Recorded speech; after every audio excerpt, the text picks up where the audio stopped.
За да подрежем лозата правилно, като същевременно запазим тялото й, ни трябват правилните инструменти. Най-важният инструмент е ръчната или акумулаторна ножица. Лозарските ножици се подбират внимателно. Максималното разстояние между дръжките трябва да пасва на длънта ви. Ако ножиците са твърде големи, се захващат трудно, което допълнително натоварва длънта и ръката. При акумулаторните ножици трябва да се има предвид и теглото им, както и дали има достатъчно разстояние между пръста ви и спусъка. Лозарските ножици се нуждаят от поддръжка. Остриетата трябва да са добре заточени, а механизмът затегнат и смазан.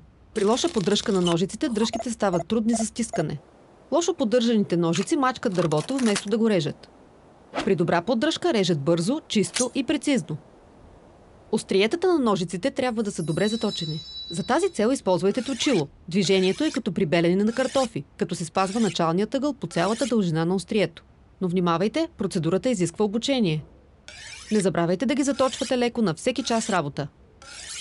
За акумулаторните ножици проверявайте дали батерията е достатъчно заредена преди работа. Накратко, резидбата изисква внимателно подбран и добре поддържан инструмент. Той трябва да пасва на размера на ръката ви, да е заточен, затегнат и смазан през целия работен ден.